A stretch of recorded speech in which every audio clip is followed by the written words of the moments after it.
So if wasn't a if else also programming. So if 4% of the global population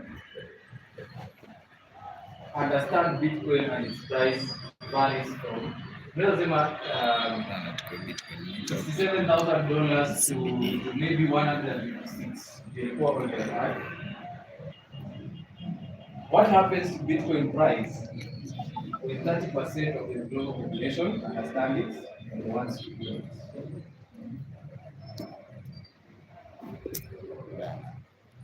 With Bitcoin price, what I happen is if what happens if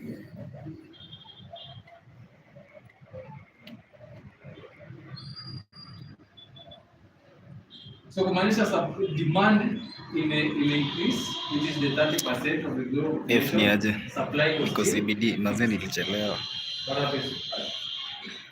aje F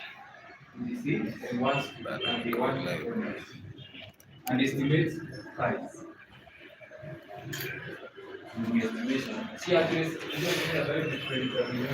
bana nacheki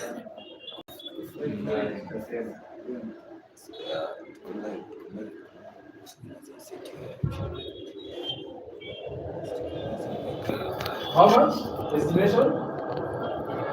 500 mazee nilichelewa F nilichelewa mbaya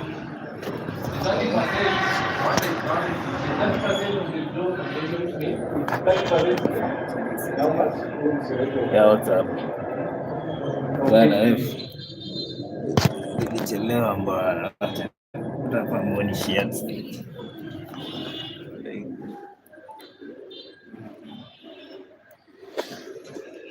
bana lakini rada 2.4 billion.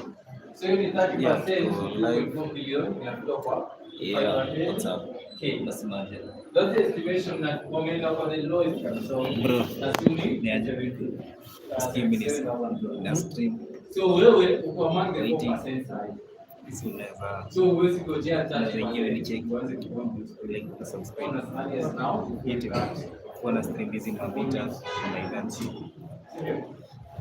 very simple prompt and then you go to exact figures.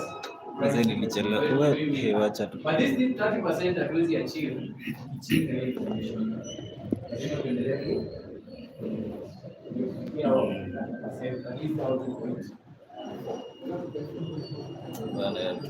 We are a lot of education.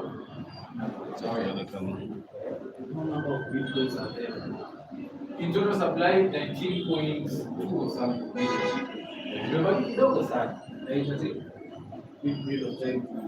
So until 2041 is when the last okay, so 2021 very nice like share subscribe 2021 for the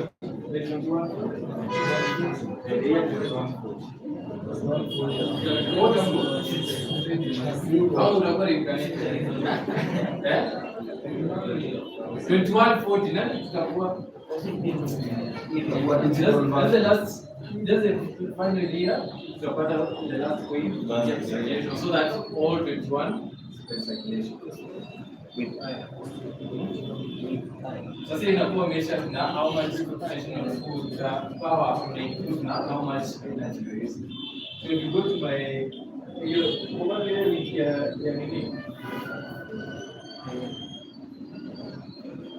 to search hash rate, current hash rate and Bitcoin current hash rate to the Bitcoin WhatsApp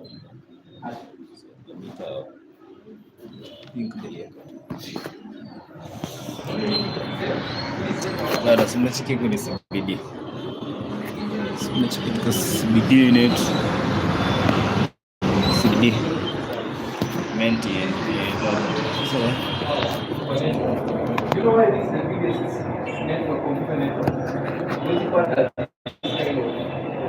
Power. How to combine all the good energy in terms of computational power with your data network?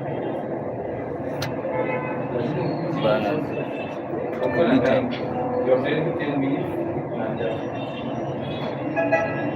So the calculation inaweza kuwa ni how much computational power una put, but then pia the way money ina work is ni cheap energy source. So in the beginning of the program with mining source. One at mine that Bitcoin mining consumes 3.4 kilowatts an hour. Hiyo ni stuff inajenga kidogo. Like you need stuff, 3.4 kilowatts an hour is stuff in a power, 3 volts or that's you in there.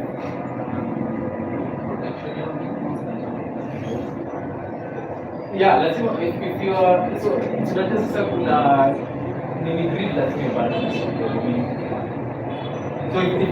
So for example, since creator walikuwa wanatoa neno 1.2 megawatts kama but the community in the power plant is going to be only 700 kilowatts. So the rest they do sell to the miners. And at the instance here, community needs more power. There is a software that's used for these miners called VOS. So it will detect when power is demanding for the community. So kama ni usiku, demand iko chini. So more miners are working. But then when it's daytime, when there's more demand from the community, few miners are turned off to power in the community. That's how you find digital money comes into health education. Because cheap electricity you can only find where the solar is coming. Always had to plant stuff in consume 3.4 kilowatts for 8 years. You don't want to live steamer. So if you're thinking of Bitcoin mining, the capital intensive one, you need also computational. So CBD for the Bitcoin mining. Here, Jamie, what's buy cloud-based solution? There's an app. So hizo achana na hauwezi pata any through ama credit verification platform kuambia kuna app na mining. Okay. So players in the Bitcoin game, kuna miners wenye tunaongelea saa hizi. So with the community we arrange trips to the mining sites. So we did last step, the most recent. This year probably tutafanya ile moja. So if you are active, you check updates on WhatsApp, you get the opportunity to join. So miners essentially go to the mempool. How do you wanna? What the work of miners is essentially adding transactions block the continuous location. So in 5 minutes ago, with the miner, found it, no. So if you go to zero, upon search zero, it's blocked. Zero density. This is the genesis block. How many years ago? Mined by who? So you can literally look up to 17 years ago. That's what so even Satoshi himself, if hopefully hakuna watu wa kusema economics, ama lesema tu even Satoshi leo lazima himself tena watu wanasema ni graduate. So even Satoshi mwenyewe hakuwa na pre-mine coins. That's the difference between Bitcoin and coins in the because they are earned them. The only way, and the transaction inatoka from the Bitcoin code, the way it's in account network, we call it a coin-based transaction. So let's go to the most recent block. Click Java. Kuna hiyo arrow. Click on the block itself, your block ID. We look at some of the details. Scroll down. Scroll down. The first transaction you can notice in Apple Block, the Coinbase. They do a Coinbase transaction. Scroll to. What do you mean? Coinbase. So this is newly generated coins. You in another miner. There's no way to get Bitcoin without the miners getting them from the Coinbase transaction and then selling them to pay for the operation costs. That's how Bitcoin gets. You are wanalipa stima, wanalipa chip. So so they have to send them. That's when you for finance. Some of the people will attack this transaction because the first doing this. I know that the move for the and what's the transaction?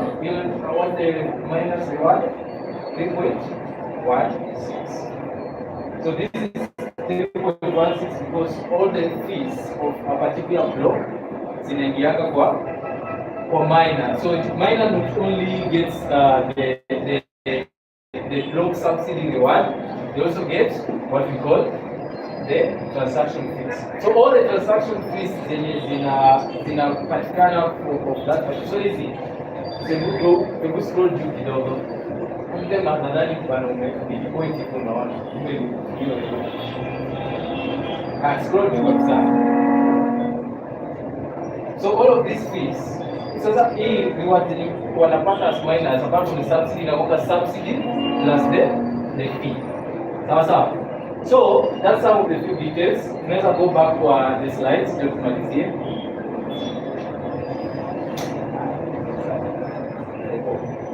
Hawa ni watu wa Bimo na Fendi. That's why unaona tukisema we download first time. Hiyo ni swali.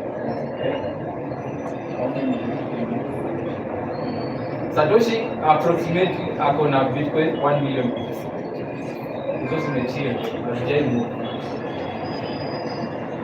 Got approximately 1 million. So we can check Satoshi's address online. Gonna be this ngapi? Very possible kuona. Satoshi Bitcoin holding. Got approximately 1 million. So ukianza kuangalia one of the top something richest people hapo ndani. Na jai fanya yani create something 1.1. So images, some images you might look at the address. Somebody also donated to the Satoshi address. Image carrying a part clear.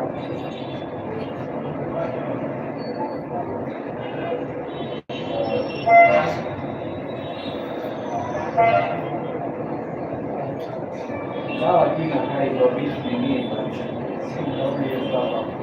so this how you can look at this.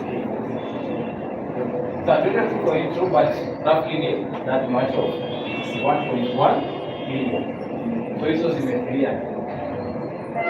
So miners do that. So the work of the miners essentially now wakati you don't know what is Bitcoin mining. You don't know Bitcoin mining is solving complex mathematics. Hakuna story na solve anything. Mining is a game of guessing. So these are what the miners are trying to do in the Bitcoin network, the nonce, what they guess.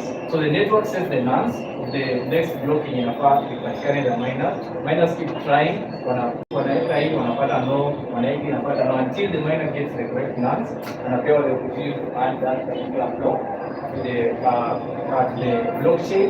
That continues, and that's where the word blockchain came from. It's a block of the transaction ever since 17 years ago. So, the nodes can be anyone. And that's how Bitcoin is decentralized. Why? Because anybody can be a node runner. What does node runners do? They enforce the rules of the Bitcoin network. What are some of the rules of the Bitcoin network for the code itself? Felix has 2 BTC, tries to send them Ben. Felix has 2 BTC for wallet, of course, sending on a 2 BTC. As an example, so okay, I will take but I don't know, strange when you visa, what's going on, produce your wallet. No, see that too, now I'm finding anyway. So Felix has 2 BTC for wallet, trying to send Ben 4 BTC. Should that transaction happen? No. So you notice that's why nodes have to enforce some of these rules. Because if that transaction happens, then that's not a monetary system. So if Felix has 2 BTC and wants to send to Ben, it's either he's sending 2 plus the transaction fee or something less than 2 BTC. If Felix successfully sends less than 2 BTC to Ben, Felix should not spend the same 2 BTC to your name is Andrew. That's some of the rules. Okay, and a couple of other rules is allow the network to work without the need of the trust of a centralized institution for double spending. So that's the work of the node. And why do we say Bitcoin is decentralized? Is anybody can be a node runner with a simple as a few features za code. Unasikia zile code yako iko na ni gani, specs gani, with probably 8 GB of RAM, with 2 terabytes or even 1 terabyte, you know, run a Bitcoin. You're gonna come out with home. So the one that is allowing this kind of payment for website there we go, andika kwa tab www.africa.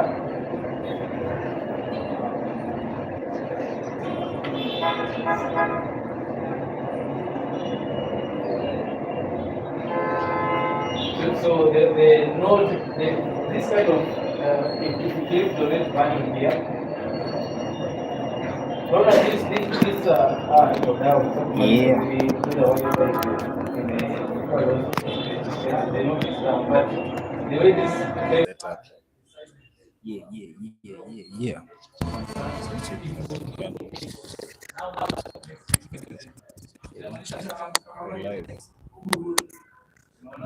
All those big companies, they have the money to have this kind of storage in an output run, which should not be the case. To make it centralized, then every average human being can run it. That is to mean you have a say in what changes has to be made in the Bitcoin network. So go back to the slide. Users, some of us, these wallets in runs are easy.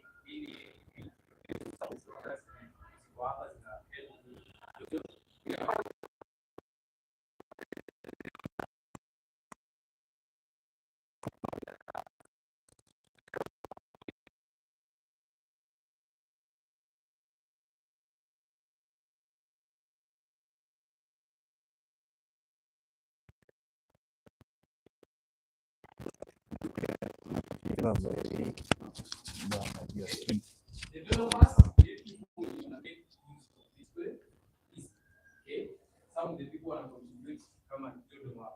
Because now you're creating stuff today, you can't use Bitcoin for it.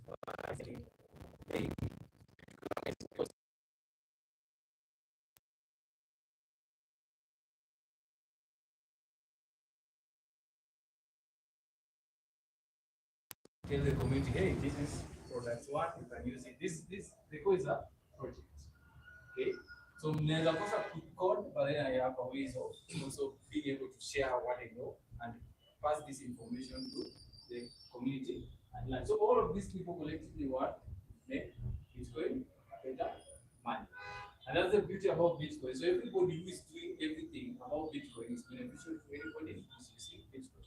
Ule mwenye amebuy BTC amehold, mwenye ana build a product to support the Bitcoin network, Bitcoin value kisonga, unasonga naye. Mwenye ako huko saizi, mimi na teach in Nairobi siku na Saturday. Somebody doing somewhere in El Salvador, somebody doing something in Nigeria, is another part of the world, southern, everywhere we are doing something that uses one thing.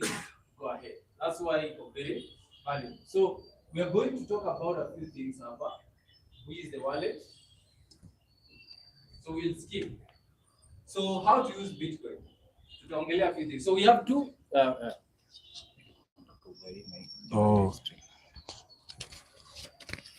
Hizi vitu nime.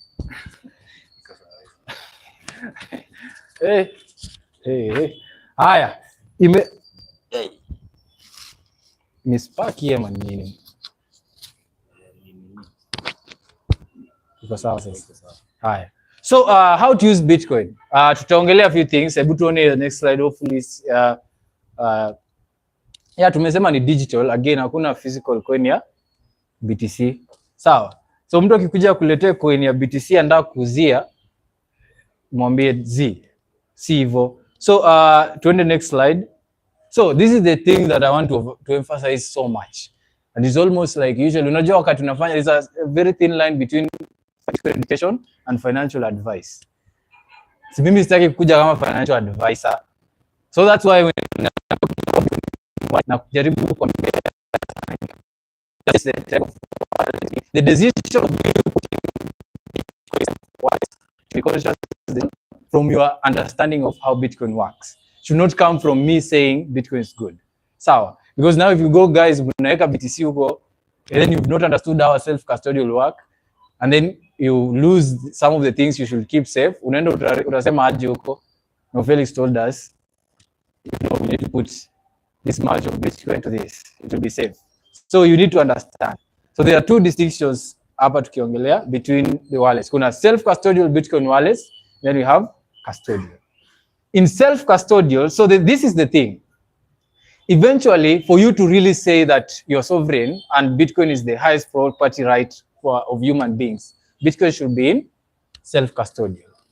Even the people who are providing custodial services, they will usually come and tell you the end of goal is people to eventually understand Bitcoin to a point they're able to do self-custody. But then the transition to self-custodial is not easy, because now the responsibility that comes with self-custodial, understand this. So there's two things about Bitcoin wallets. We have self-custodial and we have custodial. All right?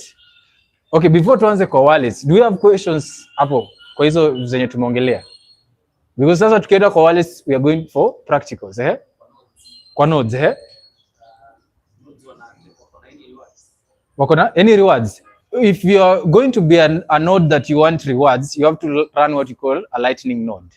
So some of us are very just happy to try and make sure the Bitcoin network works as it should through running a Bitcoin node. The reward of a node is more personal if you're not running a lightning node. The thing is, you can broadcast a transaction through your node, not trusting somebody else. So that's the highest form of gain of, unaweza consider privacy in terms of Bitcoin transactions. But if you're running a Bitcoin lightning node, which is slightly the topic hatuwezi cover yote today, what you're essentially doing, you're routing payments through your nodes. So you can charge a small fee for doing that to your community. So there's two types of running nodes. But for us, we're just running nodes to remain sovereign and also support the network. Any other question?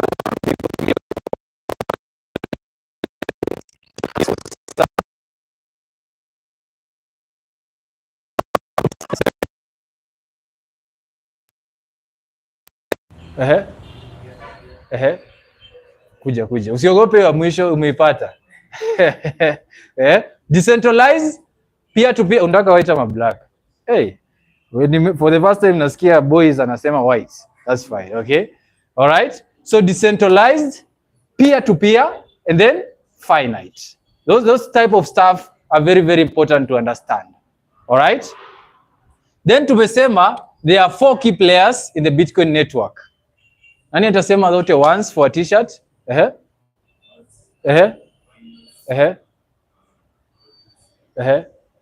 Kuna minus projects and we mmoja akusaidia for the wristband kujia, lakini black ama white? White. Haya, come. All right? Haya. Watu wa media. Paparazzi. Ndio hapo. All right. So nani atamsaidia wengine? Shika. Developers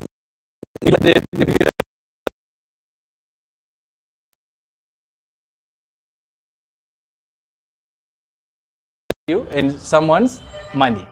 So self-custodial wallet is the type of wallet where the user holds what we call Bitcoin private keys for themselves, completely managing their funds. Now, the thing with the difference is with custodial and the custodial type of wallet is that the users do not completely manage their funds. Okay? All right. We have more much. So, okay, so we'll have now to be lenient with the questions. So, because now we have more much for you guys. So, nitakuwa nauliza swali at least kidogo, and then you are able to walk away with a match from minimal, guys. Sawa? All right? So, we are talking about self-custodial, and itatake time hapa sana because I don't want us to be wrong about these two types of stuff. Self-custodial, who is in charge of their funds? Self-custodial, the user. In charge.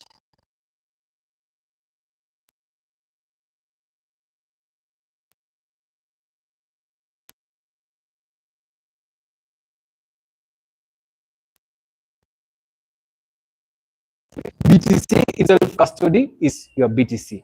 Bitcoin in custodial is Bitcoin. Somebody else really manages it.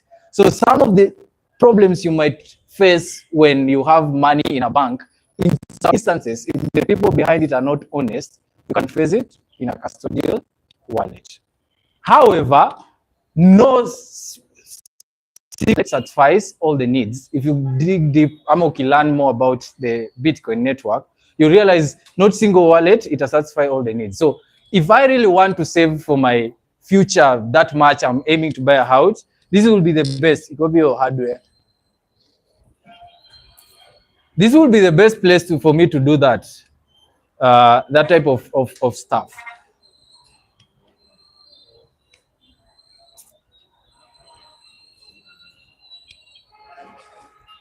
Or here. So all right. So in essence, I had like a small treasure apple. So yeah. So if for sure I want to do something here about my owning a house 20 years from now, ideally this is where I will want to keep my Bitcoin completely offline in a hardware in a cold storage. So that's to mean I in any form in risk of online attacks. Sawa sawa. This is good for that.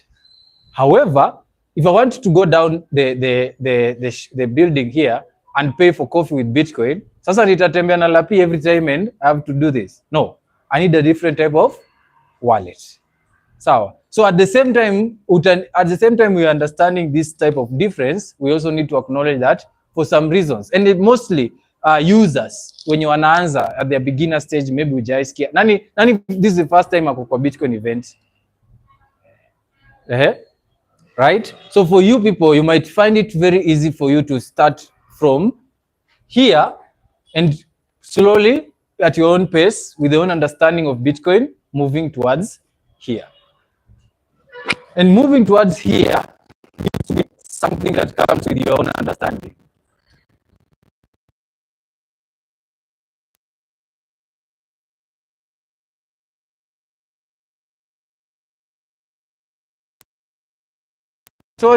Someone else controls their funds. Now, tulisema the previous transactions yenye tuliona ilikuwa how many? Ile ya 93 BTC on mempool. Not the fee. How much in dollars? 773 million dollars. Let's talk about this a bit to understand the responsibility that comes here. Now, we have the seed phrases that protects. This is literally the access to your self-custodial wallet, which are usually 12, 18, or 24 random words generated while setting up the wallet, right? There are 12, 18, or 24. You are the person who literally made that transaction worth $773 million. Where do you keep the seed phrases? No, the self-custodial is the wallet. Literally, anybody with access to the seed phrase have access to your funds. Where do you keep the seed?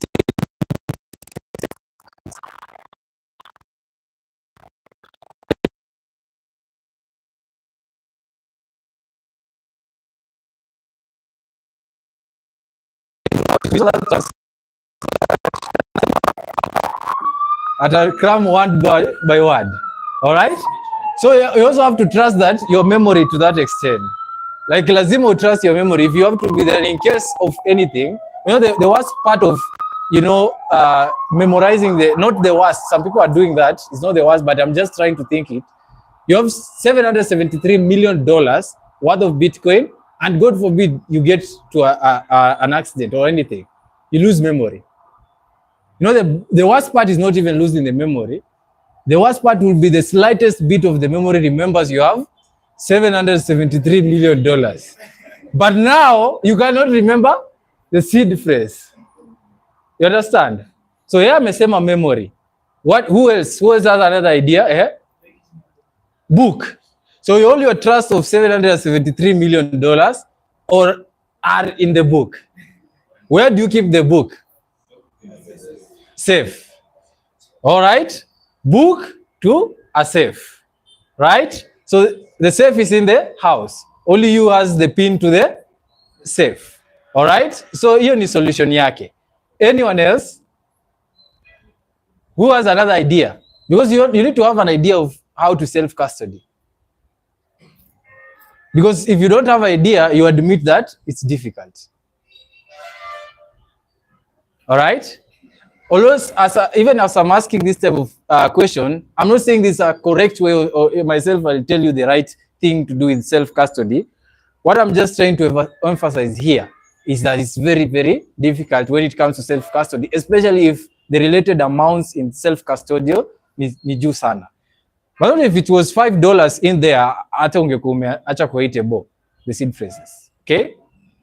But then I want you to acknowledge the idea that self-custody, you only get to self-custody when yourself, you've gone through it, you know you can keep safe the seed phrases, and of course, now that even the problem with self-custody again is next of kin. We have some of the solutions that are being built to ensure that it's easy.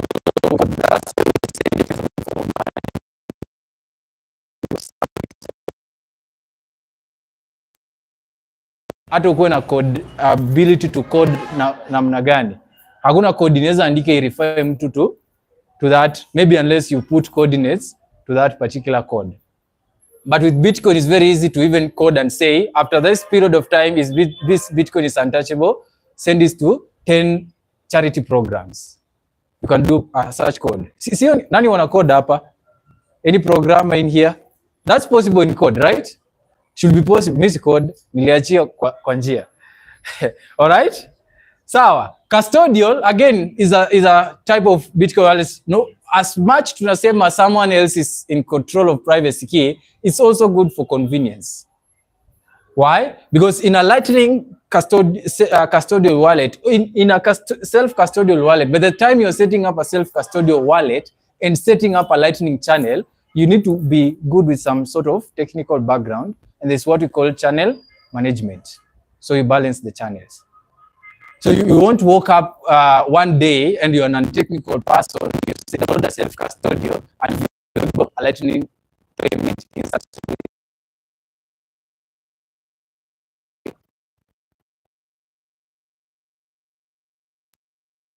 Custodial. So the convenience, you give up total ownership for the convenience of somebody else doing that for you. So all the Lightning wallets will be using here, somebody else is managing for that, but then you'll find it very easy, a very easy place to start from. Up to there, do you have any question about self-custodial and custodial? Any? All right. So let's tuone kama there's something we need. We want now to do a self-custodial type of transaction. We want to set up some of the wallets, the self-custodial. Nani amesha download either of the two, Blue or Blockstream app? Anybody who has those wallets? Blue or Blockstream app? Tuone nani hana, acha tuseme hivyo. Nani hana? Wewe una? Download. Let's download. Enda kwa nini they see the icon.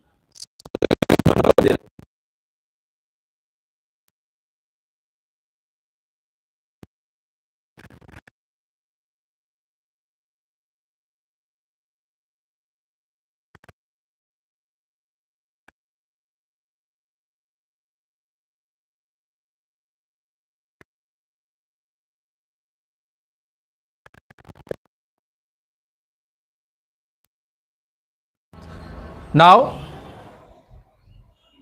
for this, what to do this? So one person talks about, let's do this. Two people to kind of define the two types of wallets that tumeongelea. Kama mwingine? Haya, huyu. No, usikue wrong. Sidio? Yeah? So you define which one? Custodial is which type of wallet? Custodial wallet, there is that party who controls seed phrases. All right. The third party is controlling the ownership. You are not in true ownership. So the other one is self-custodial.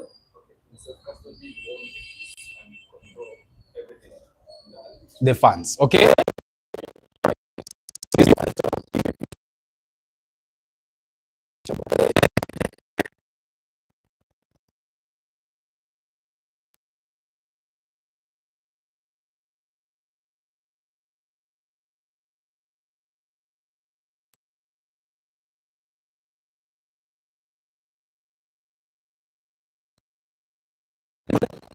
All right, iko downloaded. Come, we'll be doing a test transaction with you. That's good. Kuja tu hapa karibu, so that at least you receive funds. Now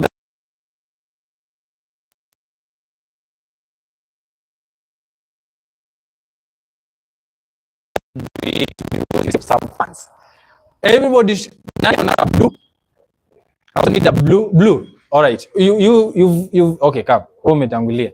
So we want to do someone with blue, so that whoever is having blue, they follow him. Whoever is having yeah. All right. So whoever is having blue, they follow him. Whoever is having blue, you follow him. So you can stand for a few minutes. Haya. So hapa, so you face this side where tunaenda kwa the first thing, click on the app, all of you. So whoever is tuko tu na blue na tuko tu na Blockstream app. Nani mwingine amekuwa creative ako na nyingine? Uko na gani? Electrum. Wewe tutadeal na wewe baadaye. Electrum ni slightly for hiyo tech person ama ulikuwa tu like pia you downloaded all from the list. Yeah. Sasa Electrum sija set up you. No, we are dealing with Bitcoin only wallets. Hauna ingine, but we are not setting up trusts. Okay? So okay, let me also try to this is an advice. So although it does a Bitcoin transaction, but you know, a multi-wallet, really there's so much the people behind it have to do for security to be okay. With Bitcoin, they're only focusing with security, Bitcoin only. So you don't need to be risking trust to it, although it calls itself trust, it should not be trusted. So that's the thing. So I'm just telling, so if you're dealing with Bitcoin, you're a Bitcoiner. When you have an option of a Bitcoin only wallet, put it in a Bitcoin only wallet. All right, so tunaanza na blue. Tuko na blue hapa. We have this blue. We have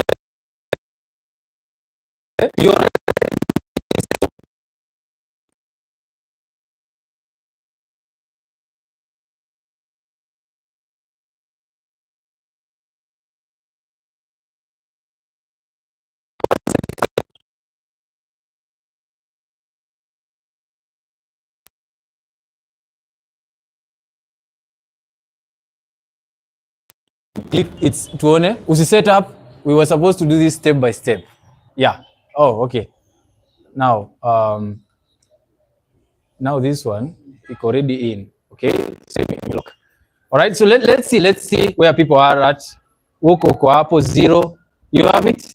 Okay, so this will be the best way. So though tutafanya na transaction, wewe unaweza kuja tu tuone, so that we go step by step, because this one tumeshaingia kwa the wallet. So somebody who is on the first interface hajajua. So the first so acha tufanye na yeye kwanza. Unaweza chill. So the first thing that should be on the face for Blockstream app should be set up mobile wallet. All right? Set up mobile wallet. So that's what tuna click. Set up. All right? And then for this one, let's do this. You open to for the first time sasa. All right? You set up imekupeleka kwa pin direct.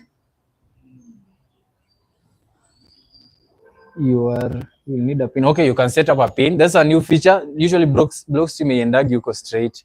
Anyone else uko nayo? Wewe ilishafika huko. All right?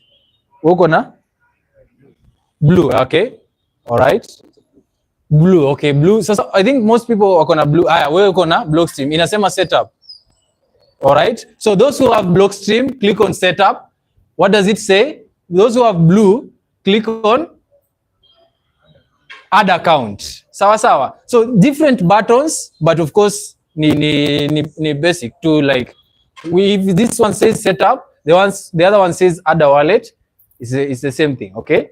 Sianze kusema yangu iko slightly different. So, and once you've done that, watu wanafanya na Blockstream, what does it say? Inasema pin, right? Hiyo ni kitu wame update to recently. Usually ilikuwa you set a pin.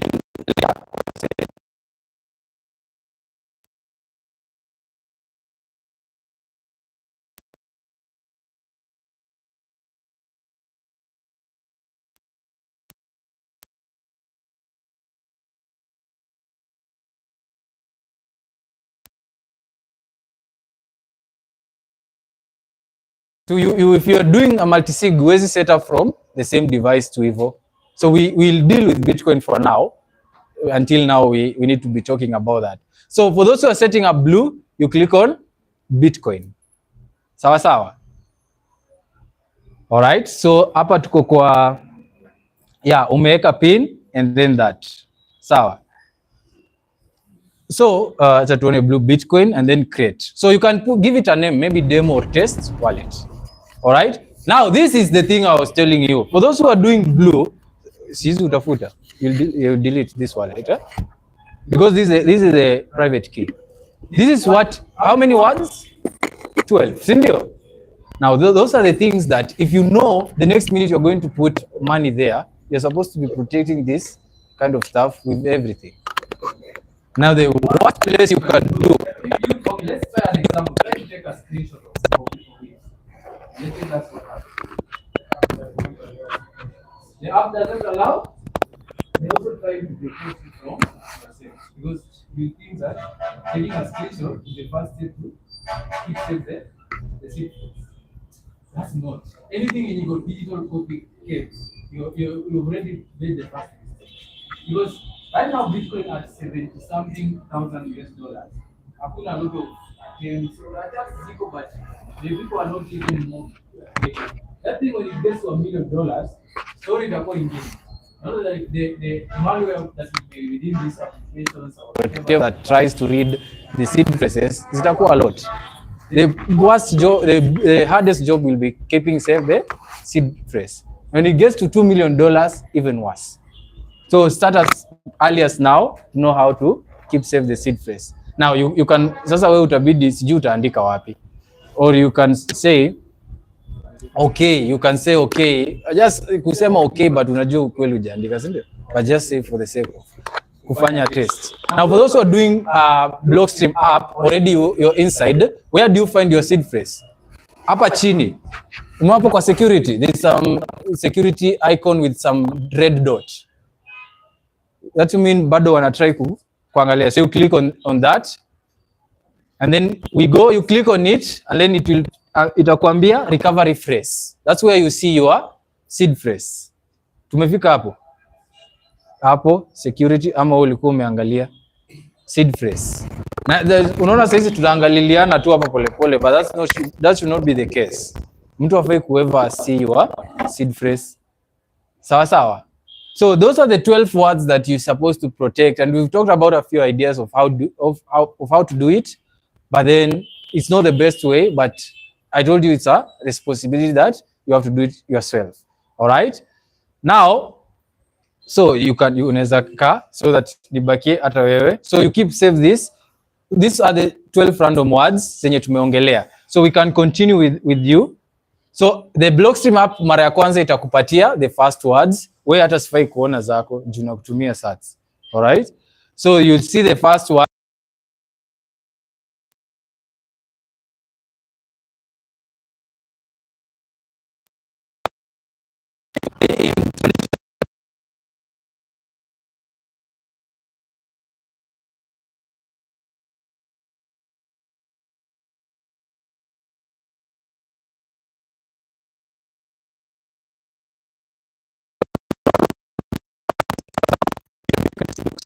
You call it. Inaonyesha ume go through some sort of education around it. Sawa sawa.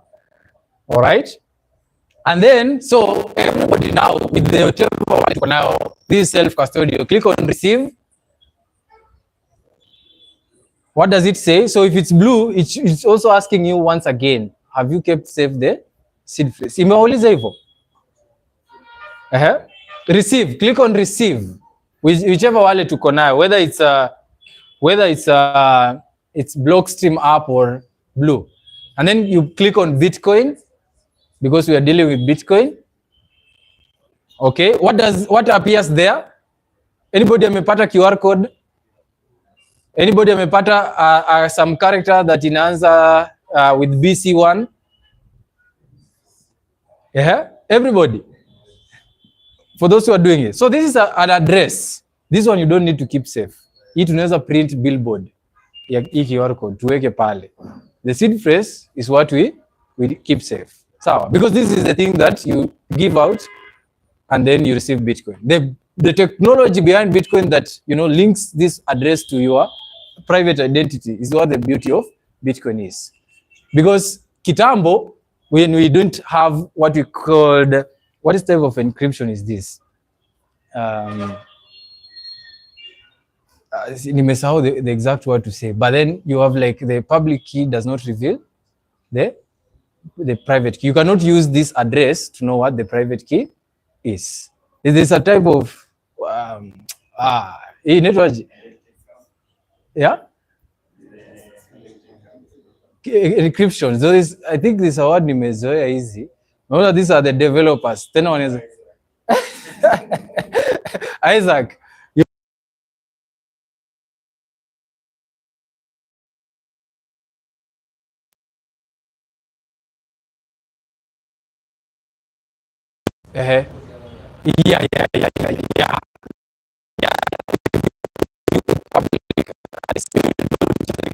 The way you unaweza jua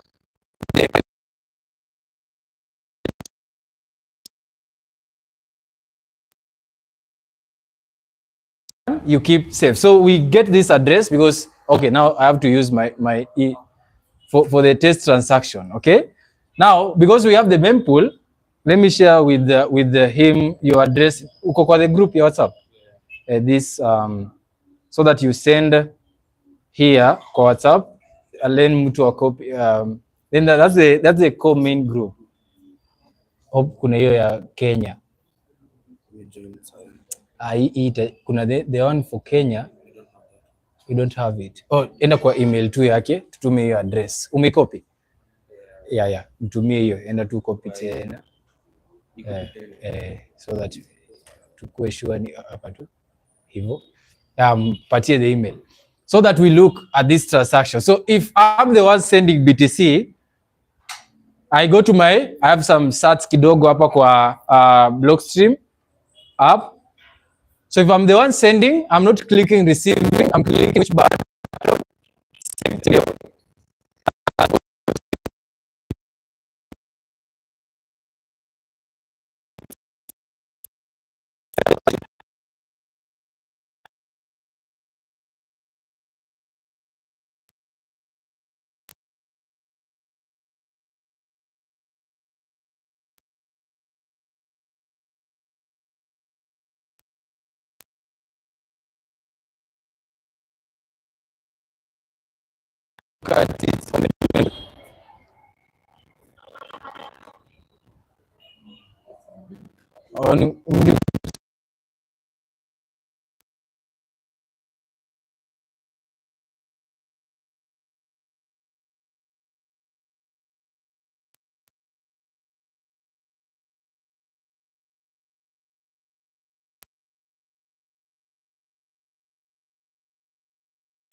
Of having an already existing address on clipboard, copied in clipboard. So if you are the person of always just pasting stuff without confirming, utaumia mbaya.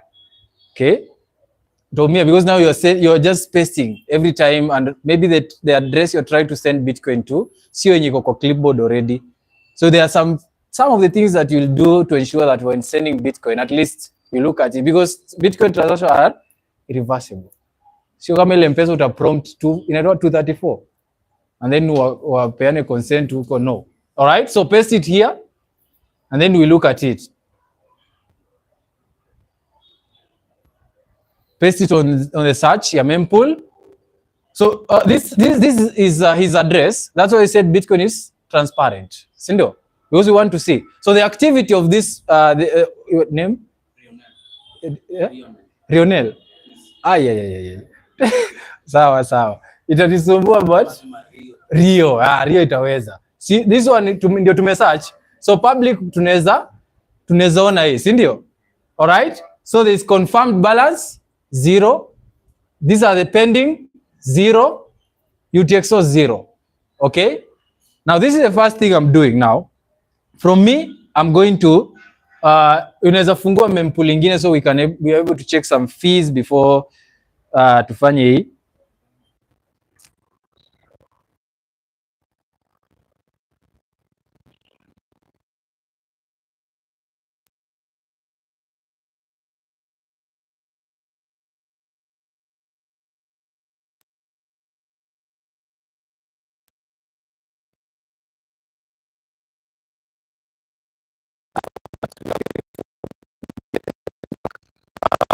Alright, we will do one per virtual buy. Remember I said what we are paying for in Bitcoin is not how much we are sending, is the amount of space we are taking up in the Bitcoin's space. Okay, that's why you saw somebody sending 93 Bitcoin paying less fee than somebody who was sending 3 BTC from what we are looking at. Sasa. Now this is my wallet. Iko na kidogo, niko na $8 worth of BTC. I'm just confirming that I don't have 2 BTC. So I click on send. All right. So for me, now there are 2 things that will appear. So if I have his address or maybe we are communicating from different places, saizi tuko hapa, I can simply scan. Si ndio? Akikuwa mbali, angenitumia this address venye amemtumia kwa email so that we're able to see, or even WhatsApp, any communication platform. All right. So I'm going to click on scan. All right. So the thing is, we need the same wallet, the same address. Hapo ita create a new address. So does this mean ita create a, sijaifanya kitu kama hii. Will it create a QR code? Hebu tuiweke address, yeah. Ni na sijui kama ni scan from here. All right, let's see. Because now if you give me itakuwa a new address. Yeah, so it's this one. All right. So that's okay, the beauty of mempool. So it will show me from which account I can spend amount. You be careful when setting that. So in Blockstream it's very tricky. The first amount in terms inakuja in BTC. You know, so you might thinking una send $1 instead, if you have unatuma 1 BTC. Sasa lazima utafute sema Rio kumwambia bana nirudishie, I was meaning to send $1 worth of Bitcoin and I send you. So Rio, sijui kama atakutumia, but you have to be careful. So I'm changing that to 1 USD.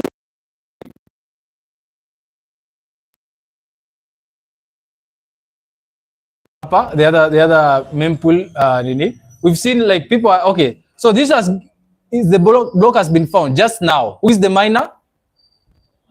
Via BTC. Sawa. Tukipiga tu hizi story, a block has been found. So hatuwezi manage kuingia kwa hii block. We are aiming for the next one. Sawa. So what I'm doing, this is what's happening. So nimepata hivyo. Oh, asifai kuonyesha hiyo nani. You people. Mnikatazi. Mna live stream pattern yangu.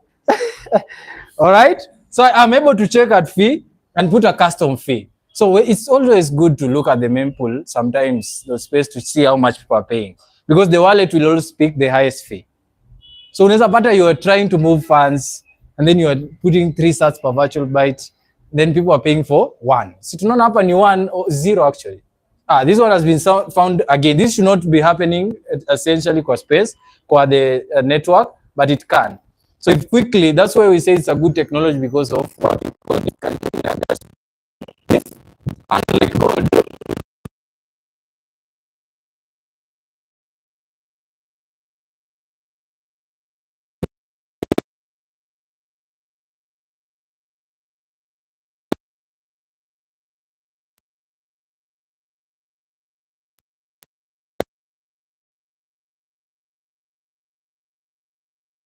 42, 3 minutes, just now.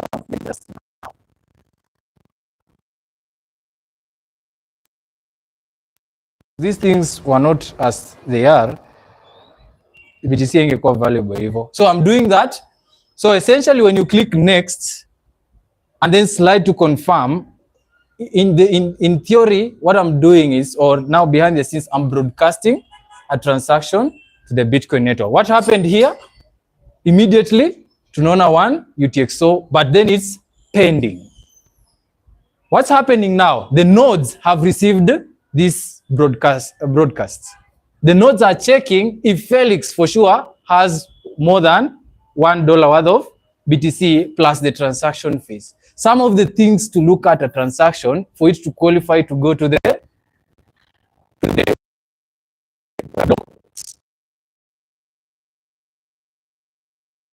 transparent ledger. Some of the basic things to look at tumeongelea. So immediately I broadcasted it, imekuja but on pending state.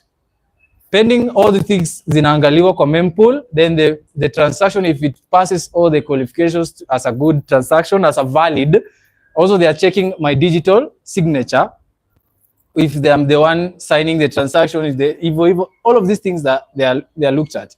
And then eventually if it goes through, ikienda kwa miner will just put kwa block and then add the block to the blockchain. So a block essentially go to the other mempool, can carry up to roughly 4,000 transactions within a block. So utapata 3,200 and some different. So all of these things, so if you scroll down, hizo vitu kama hizo unaona zikihappen hapa. So unaona moja yetu iko kwa hapa tu polepole. Okay? They are still looking at it. So it's confirmed. What? Unconfirmed. So it will appear there like to show you something is going on.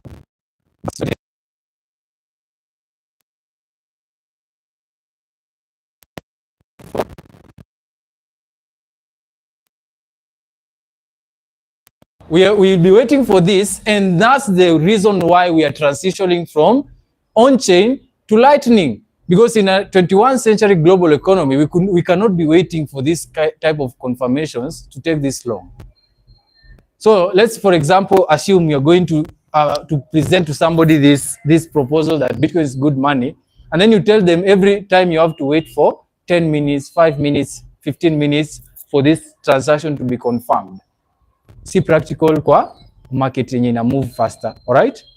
That is to mean we need something that can scale these transactions faster, instant, all right? Hence, that sends us to Lightning Network. So nani ame download either Blink or Wallet of Satoshi or Machankura? Nani hana? So that's for all of us. So while we are waiting for this transaction to happen, almost a good number of you will already have transactions over Lightning. And that's why we said we are scaling Bitcoin transactions, okay? All right, so tuende kwa hizo we said, so the team in so either of the two depending you have, you can buy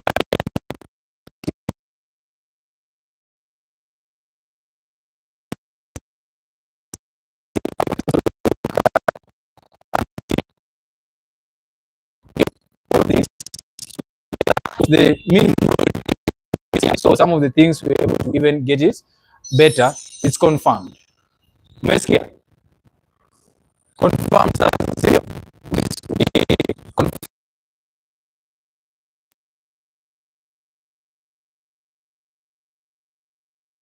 transaction output. So that's the thing, it works like this. You're able to check my transaction here. Let's scroll down. So I was sending this amount of BTC to Rio, and this comes back to me as change transaction. This is the input. We have two outputs, and also we have fees going to the miner. The reason as to why it works like this is, if I go to a shop with this 50 kwacha, and I want to spend something here, 20 kwacha.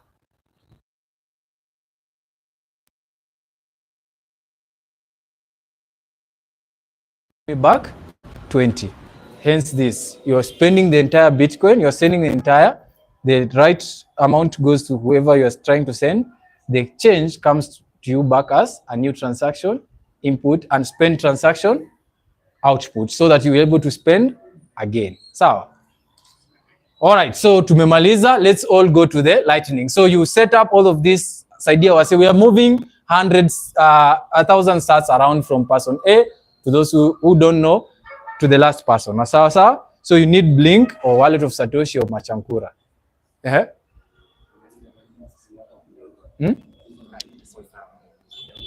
Oh, anybody bado haja set up? Setting up doesn't mean ku download na kuinstall. Inamaanisha you can do step by step. So nani wanatumia? Which one is the everyone anatumia? Ndio tuanze na hiyo. Blink. All right, most of you are using Blink. Nani ako na different one? You're using wallet of Satoshi. All right. Anyone who's using a different Machankura? Wallet of Satoshi. Anyone who's using Machankura? All right. Especially WhatsApp.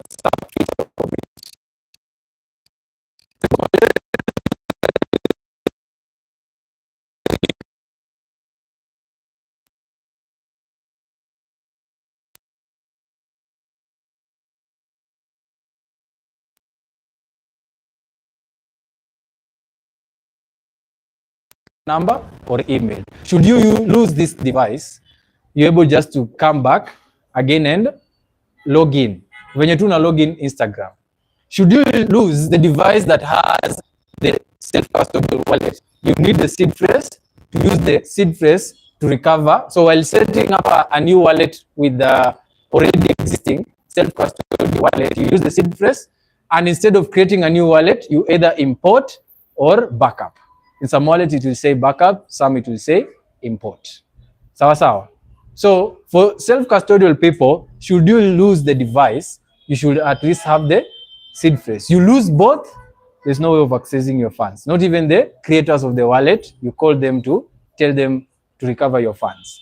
With custodial, you lose the device, you just get a new one, download, log in as the way you would log in with your social media platform. So you, on the far top right for Blink, you see the three buttons, the three lines. Then it will show you account level 0. So you click on that account. I think at some point you're able to put your hapa kwa account level 0 hapa chini. Okay. Backup kitu kama hiyo. All right. Upgrade list. Yeah, so you can recommended, you can put a phone, WhatsApp. WhatsApp should be good. Blink inakaa hivi icon. Who is using wallet of Satoshi? So you put phone number. Hopefully mtu hajaachwa nyuma. Top right.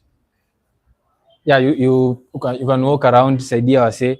Na nani huyo ana win the nini? Who is winning the treasure? Unakaje ni wewe bana? Nani huyo? We are doing a very simple practice for you to win the match. Okay? And sasa, because now we have more t-shirts from Minmo, the second person, this and caps. So those people winning the rewards are the most engaging kwa hiyo pinned post. So you should not fail to come to the conference, okay? So we have 3 people with that. Okay.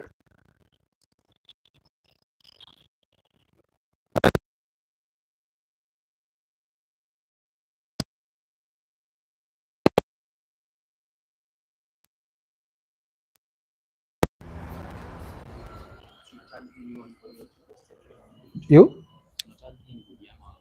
Just ukiquote with your thoughts, that's it. It's ukitag, okay, kuna mtu popular, maybe unajua person mwenye, yeah, you can tag me.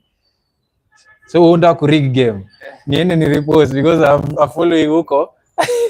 Yeah, if you have a good following, if you tag somebody and you encourage them to repost, then the chances of you being the winner iko juu than the rest, okay? Because you have to share to people for you to have engagement. You tell them, hey bana, niko kwa state ya kuwin hardware. Okay?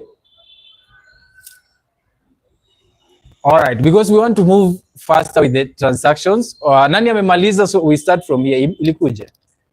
Yeah, so email. If you have the phone number, we can set up the email baadaye. So put the kama the WhatsApp ilikuja, at least you need one ya WhatsApp. Nani amesha backup so that umeput phone number na ika verify ika send OTP? Nani sawa hivyo? So wale guys hao ndio sijui. Oh yeah. Okay, on the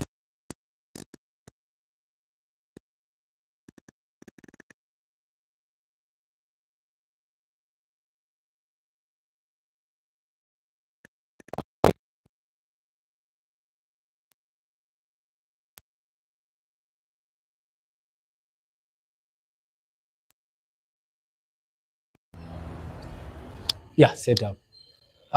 Custom address. I think the custom address, okay, try, but I think inakuwa na limit. Yeah, custom, we will be doing that. So kwa Blink, click on receive and then click on pay code. Those who are having Blink, click on receive, click on pay code. So the username that it's being asked that, so it's either it's showing you create username, right? Set up username. Does it say Evo? Kwa Blink, click on receive, click on pay code. So the username is the static address, the one that you can always reshare when you want to receive Bitcoin payments. The Lightning option does expire, so you need that. So you can write anything, whether it's your name, your nickname.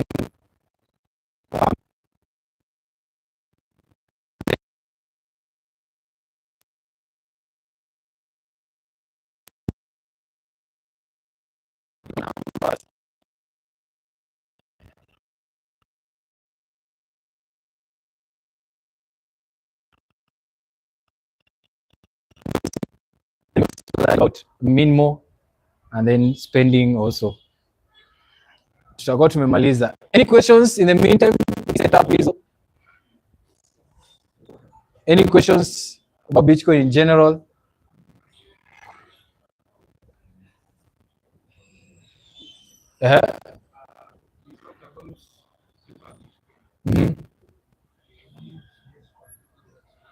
Yeah, it's some people trying to issue like paper BTC. So instead of like buying the real Bitcoin, you're buying the paper BTC. You know, smart money doesn't really care about your stories are self-custody or people owning the real Bitcoin itself.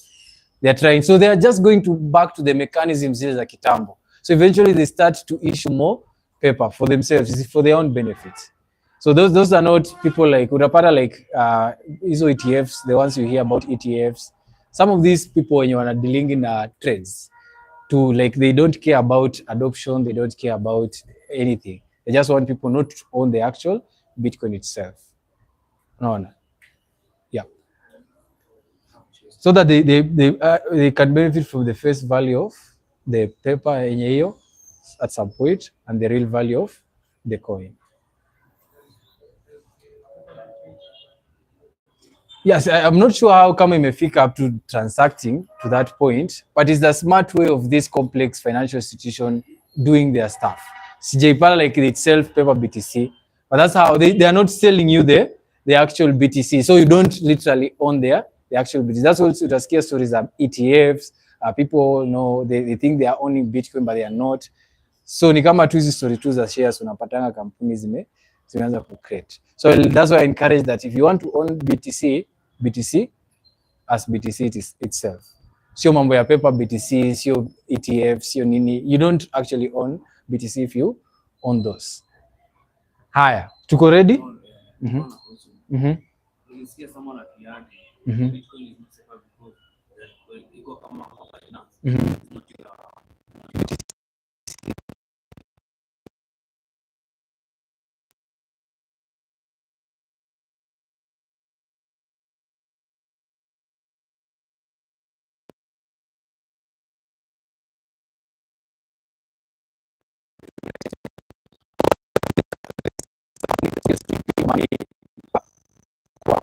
A bank keeping your money in essence, we saw about fractional reserve. So you have to really trust that Binance or the exchanges have the reserves of the Bitcoin they actually say they have, and behind the scenes they are not doing something else. So you need to have that trust. But the history of this kind of type of custody has, they breached that trust. So for some reason, you'll need these exchanges just to, and that's why we'll be talking about some of these solutions today, like minimum. It was the most convenient way of buying BTC. It's not the safest way of custodying Bitcoin. Sawa. So not that it's not safe. Yeah, welcome. It's not that it's not safe. It's just that, you know, to make a doc like these types of centralized solutions, and then it may fail. Like a self-custody wallet is good. Kama this type of wallet. So that's why mtu ana win this treasure. You have the seed phrase.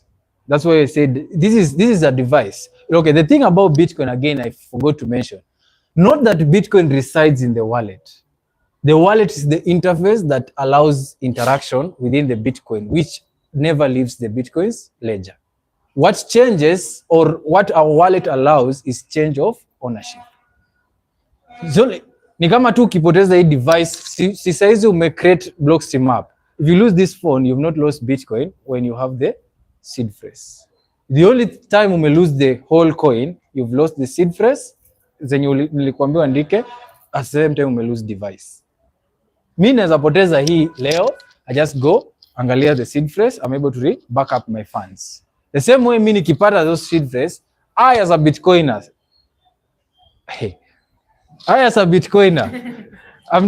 I'm trying to say, I need you to understand how safe you need to keep this. I as a Bitcoiner, I come to visit you and I find 12 words somewhere.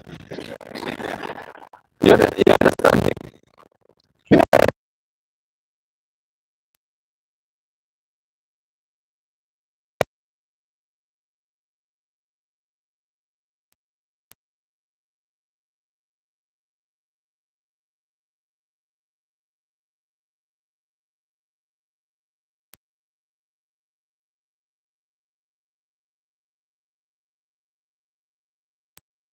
He accesses the seed phrase, it's over. So now, what you'll just see from your wallet, whether on the device that created the wallet, what you'll just be seeing while sitting somewhere is a notification that transaction was successfully sent. Na ni mbaya sana. Because pali utakuwa, I don't know what will happen with the people around you, but it will be bad. Rona. So we are trying to prevent that by you understanding the importance of safekeeping the seed phrase. You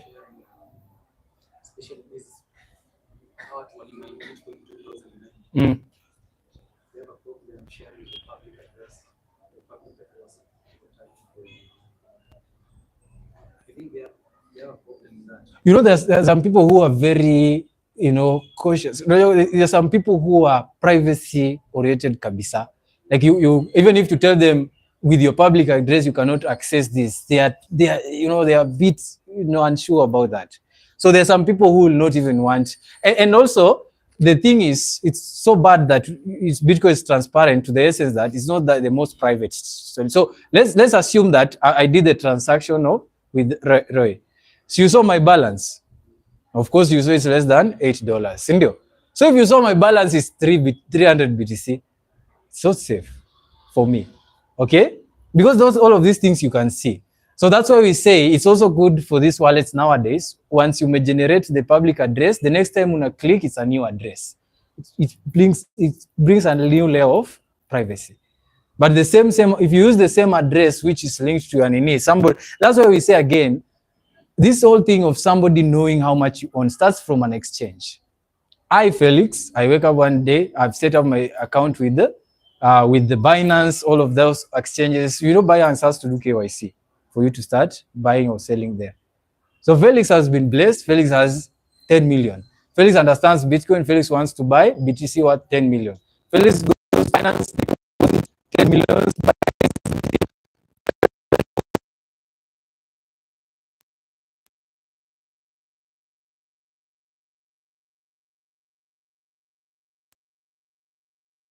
That's the ways you have to trust Safaricom not to give up your data in the time that you don't need them to give up. But what happens with the state? Watapeana ama watapeana? Sindio? So think about all these things when you relate Bitcoin to privacy, because privacy is a characteristic of store of value.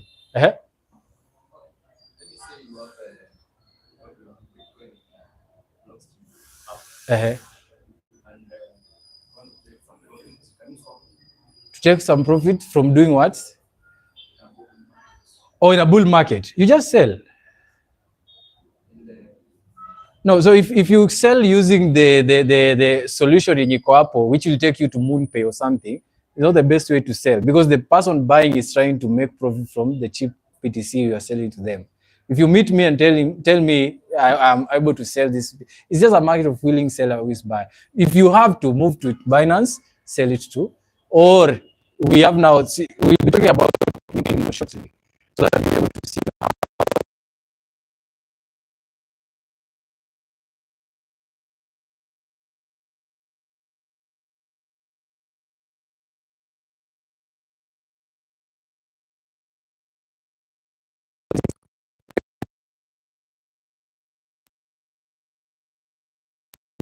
some stats over lightning because tumechoka.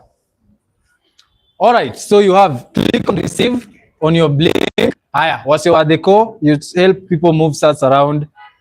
Hawa watu wamepumzika hapa. Yeah, you got a question?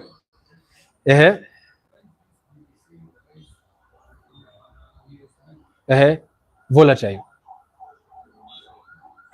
You mean it fluctuates? Oh, pricing in it's priced in USD. Yeah, see, it's a way of just, you know, how much of Bitcoin. So kitambo, before even the pricing of Bitcoin ilikuja kwa currencies, you could look at it of how much electricity input you had to put to create BTC through mining. You could do that on laptop. But then sasa it's an asset yenye imesha grow, so you can price that using dollars, because again dollar is the global reserve currency. So you price it, so it's you'll say like just the way you'll price that is how much people in the market are willing to spend with in dollar terms to buy certain amount of BTC. That's the price. Price is the point where the demand and supply meet. So literally price of something comes from the idea, this is what the market has decided they are willing to pay for a good or service. So, and because now dollar is the global reserve currency.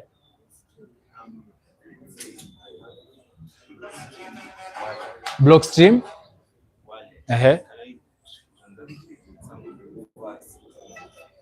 Blue. Yeah, a very good question here.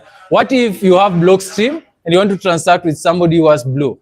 It's the network itself, okay? All of these wallets are operating on the same network, not just Blue. Anybody who has a Bitcoin wallet that supports Bitcoin network, uta move BTC. So either from self-custodial to Lightning to a custodial, it will move. You're just using the same network, okay?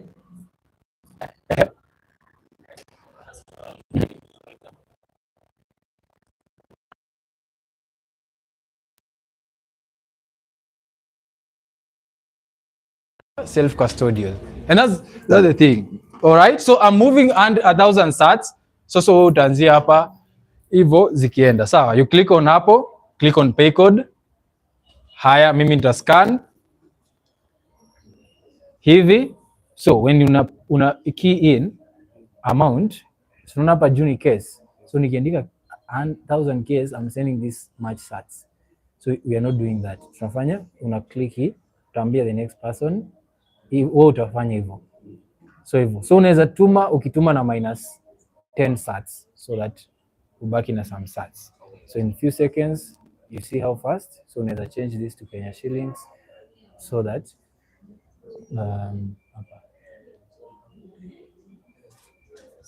maybe unaweza feel, yeah. Haya, go to the next person when you're ready. It goes around like that. In the meantime, if you have a question, we'll be doing that. The next step tunaingia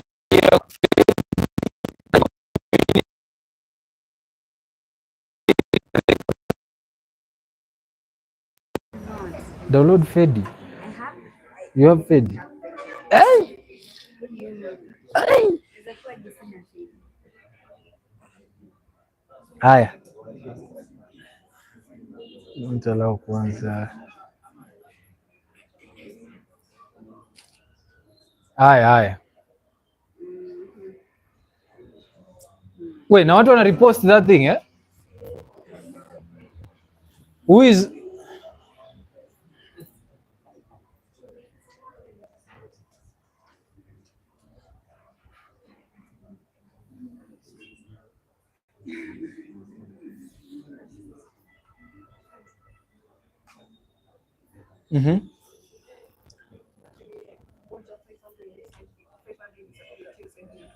sawa, wacha nipeane hapo. Aish. Aish. You move hivyo. Ama pia unatamani kutransact nje and then to your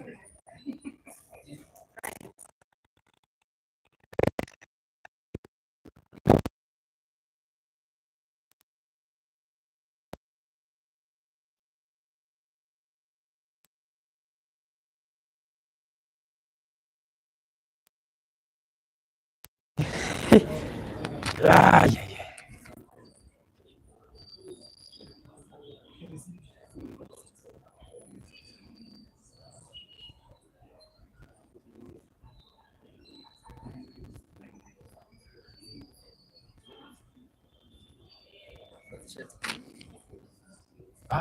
Maybe kwa hii see the core. Hii ni large pia.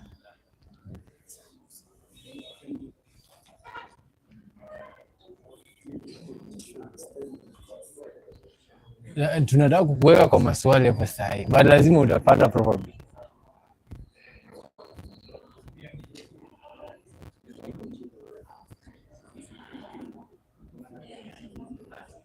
Option.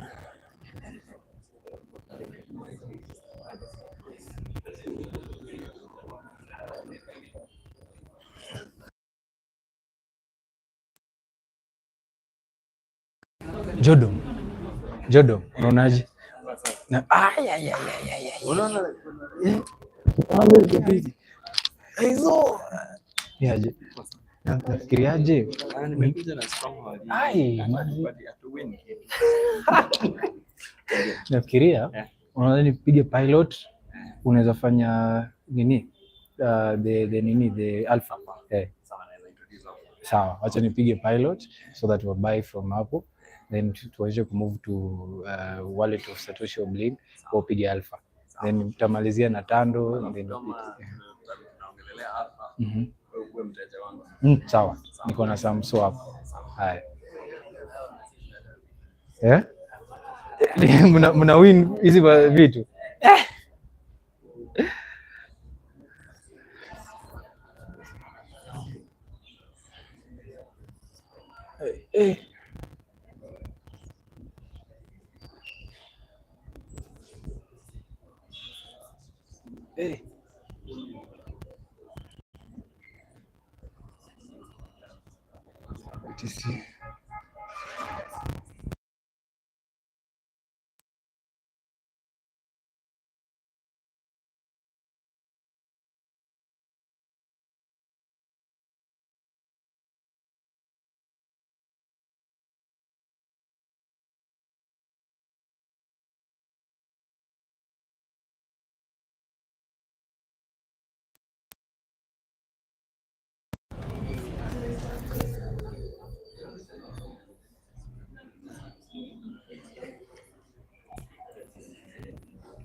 Juju.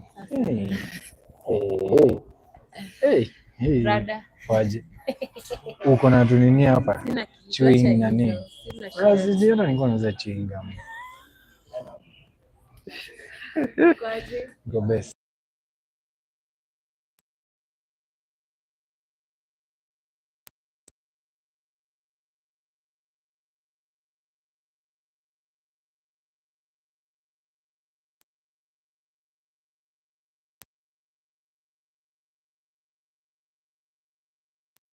Nzuri.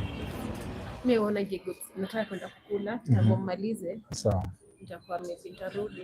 Sawa. Sisi tukoacha nimalizie hapa, nitapeana tu few things hapa then nitakuwa sawa. Ah.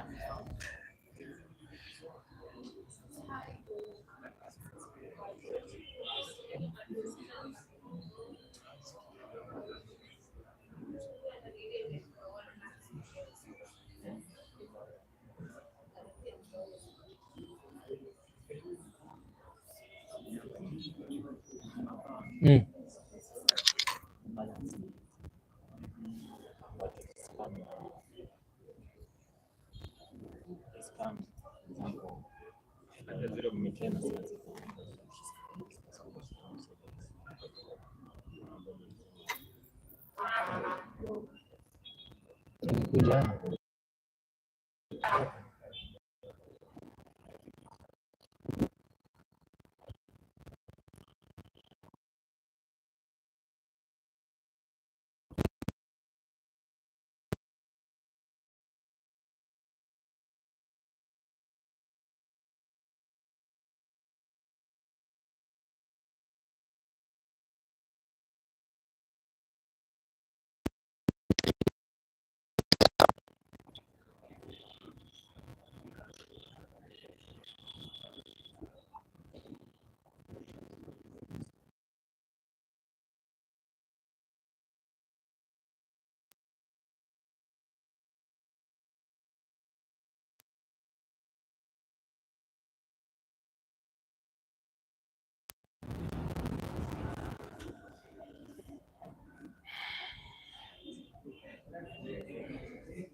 Nani? Ni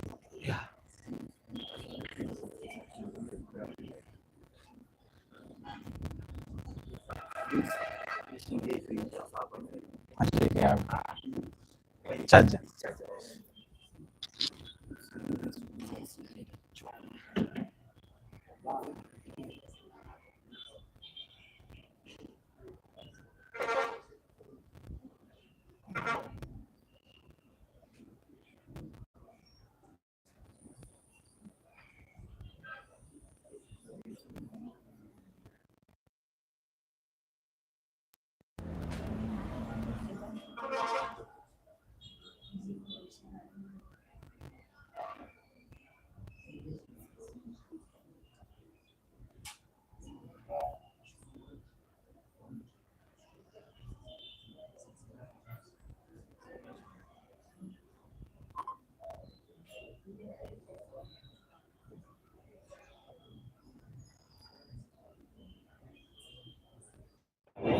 So yeah, what's up guys? Bitcoin is the future. Invest in Bitcoin. Hivyo sasa, this guy is his first meetup, so that's my time. Yeah. Thank you.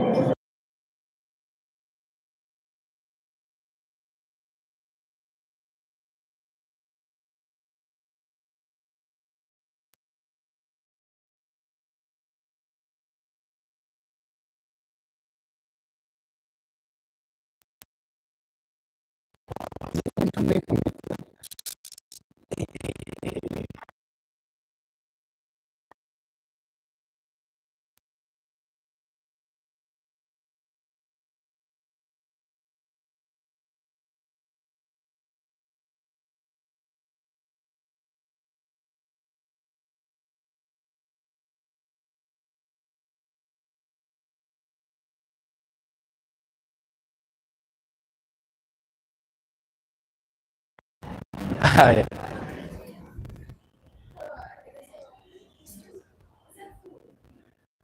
Sasa